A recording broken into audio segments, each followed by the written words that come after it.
जय हिंद दोस्तों, कैसे हैं आप लोग। तो आज हम बात करने वाले हैं साल 2023 में आई एक क्राइम फिल्म एनिमल के बारे में।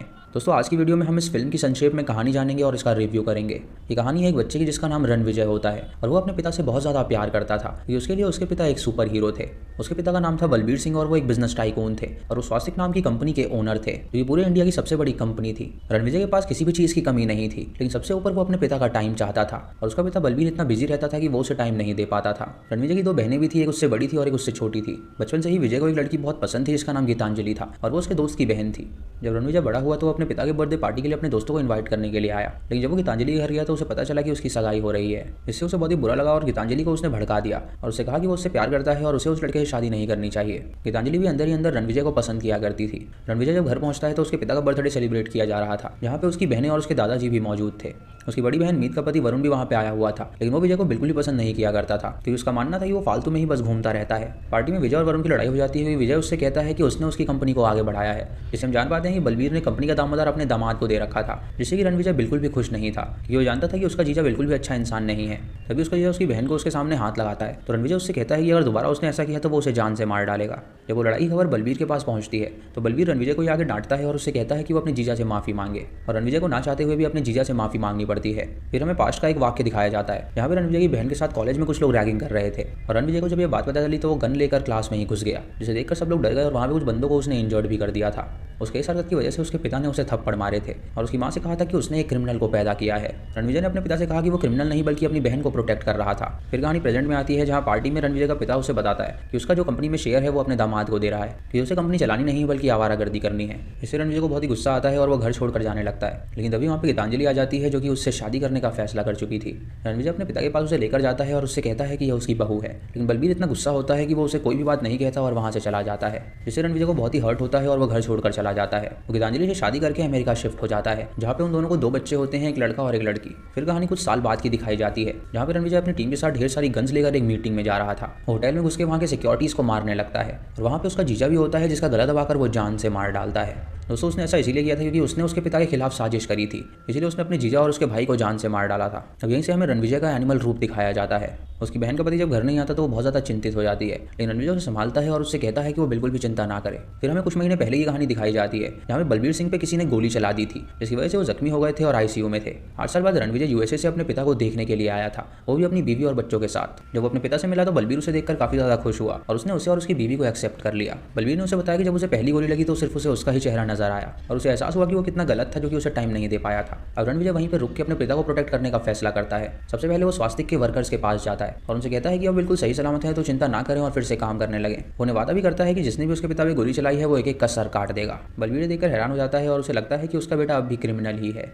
अगले दिन रणविजय अपने पिंड जाता है जहाँ पे वो पला बड़ा था और वहाँ पे अपने गाँव के भाइयों को देखकर वो बहुत ही खुश होता है। वो वहाँ उनसे मदद मांगता है और उनसे कहता है कि उसके पिता को गोली लगी है और कोई भी ऐसा रिस्पॉन्सिबल सिक्योरिटी गार्ड नहीं है जिसने उनके लिए गोली खाई हो। उसे कुछ ऐसे लोग चाहिए जो कि उसके पिता को दिल और जान से प्रोटेक्ट करें। ये सुनकर सभी तैयार हो जाते हैं उसके साथ आने के लिए और वो अपने पिता के सामने उन्हें लेकर जाता है और उन्हें बताता है कि अब से उनकी प्रोटेक्शन की जिम्मेदारी इनकी होगी। बलबीर अपने बेटे के डिसीजन से खुश नहीं था और वो उससे कहता है कि आखिर वो ये सब क्यों कर रहा है। तो रणविजय उससे कहता है कि अगर वो बाहर गए तो पक्का वो लोग उसे मार डालेंगे और उसे इस बात का पता लगाना है कि वो लोग कौन है और वो उसे क्यों मारना चाहते हैं। वो बलबीर का एक बॉडी डबल लेकर आता है और उससे कहता है कि आज से ये उसकी एक्टिंग करेंगे। उन्हें यहाँ सेफ रखा जाएगा और नकली बलबीर बाहर जाएगा। लेकिन नकली बलबीर जब बाहर जा रहा होता है तो उस पर गोलीबारी होने लगती है और हम असरार नाम के एक बंदे को देख पाते हैं जो कि उनका दुश्मन था। वो उसके बॉडी डबल को बलबीर समझ के शूट करके जान से मार डालता है और जब रणविजय को एक खबर पहुंचती है तो वो अपने पिता के सामने उसकी लाश को दिखाता है, जिससे उसका पिता समझ जाता है कि अगर उसकी जगह वो होता तो उसका भी यही हाल होता। उसका जीजा जब उसके पिता को जिंदा देखता है तो वो हैरान हो जाता है और वो तुरंत असरार को फोन करके बताता है कि उन्होंने एक बॉडी डबल को मारा है। उसका ससुर अब भी जिंदा है और वो बिल्कुल सही सलामत है। असरार उससे कहता है कि सबसे पहले क्यों ना वो उसके बेटे को ही खत्म कर दे। रणविजय उनकी ये बातें सुन रहा होता है, जिससे वो समझ जाता है कि उसका जीजा भी इन सब में शामिल है और इसीलिए उसने अपने जीजा को जान से मारा था।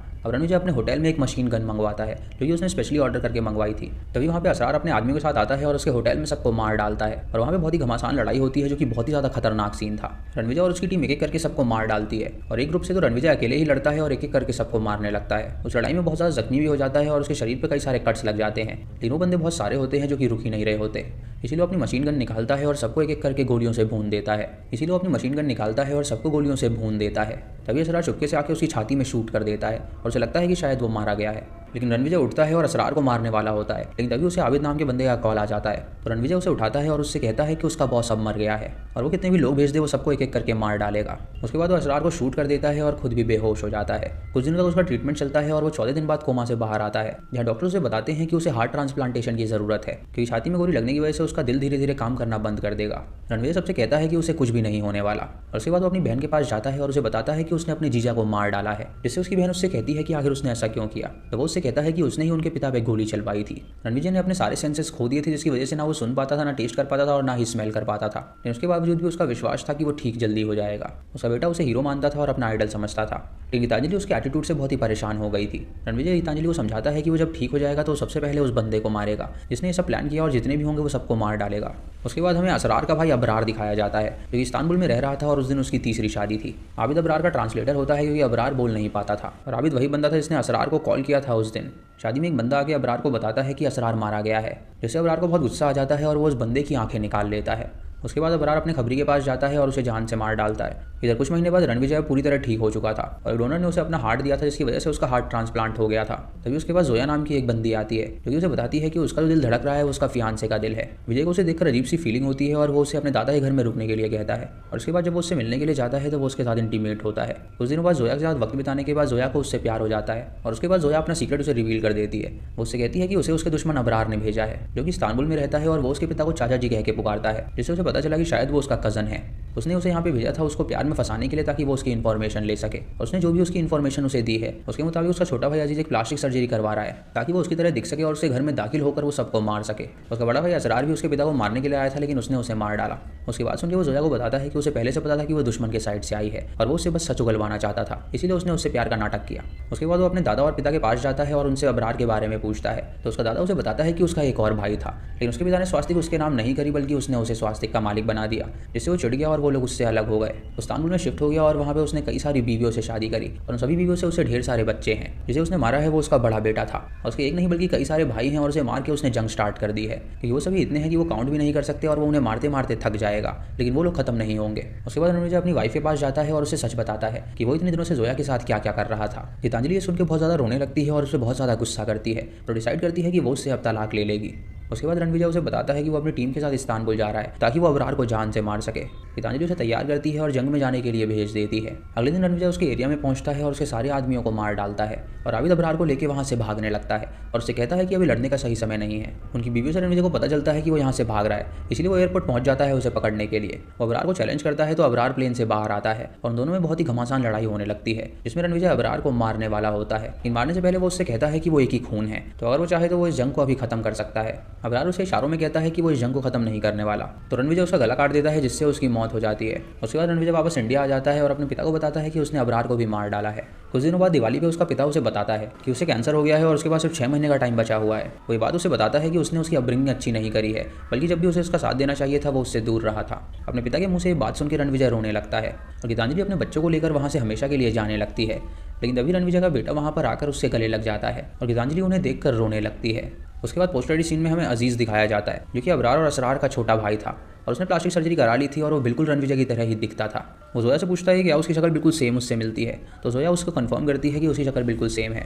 अजीज़ ने रणवीर के 2 आदमियों को पकड़ रखा था और वो उन्हें चाकू से बुरी तरह स्टैब करके जान से मार डालता है, जिसे देखकर जोया को उल्टी आ जाती है और अजीज़ उससे कहता है कि अब तो बच्चा होने के बाद ही पता चलेगा कि ये उसका है या रणविजय का। यानी कि जोया उसकी गर्लफ्रेंड थी और उसने उसे भेजा था उस काम के लिए। इसी के साथ ये मूवी यहीं पर खत्म हो जाती है। तो दोस्तों ये थी इस फिल्म की कहानी। दोस्तों पिछले कुछ दिनों में रश्मिका को बहुत ज़्यादा ट्रोल किया गया है, लेकिन मैं आपको बता दूं कि उसने बहुत ही ज़बरदस्त एक्टिंग करी है। रणवीर कपूर की एक्टिंग तो आप लोग जानते ही हैं कि कितनी ज़बरदस्त होती है। दोस्तों मुझे फील हुआ कि बॉबी देओल को जितना दिखाना चाहिए था उतना इस फिल्म में दिखाया नहीं गया है। ये उनका बहुत ही छोटा रोल है, वो आते हैं और मर जाते हैं। उनका रोल ऑडियंस को उतना इंपैक्ट नहीं कर पाया जितना ऑडियंस उनसे एक्सपेक्ट कर रही थी। बाकी ये फिल्म सच में बच्चे नहीं देख सकते क्योंकि ये बहुत ही डिस्टर्बिंग है। कहीं पे हाथ कट रहे हैं तो कहीं पे किसी का पैर कट रहा है, ये सारे सीन्स इसमें दिखाए गए हैं। बाकी अगर आपने इस फिल्म को देखा है तो आपको ये कैसी लगी आप हमें कमेंट सेक्शन में ज़रूर बताइएगा। चैनल पे नए हैं तो इसे सब्सक्राइब करें और बेल आइकॉन दबाएं नोटिफिकेशंस के लिए। और दोस्तों वीडियो को लाइक और शेयर करना बिल्कुल मत भूलिएगा। तो मैं मिलता हूँ आपको अगली वीडियो में, तब तक के लिए जय हिंद।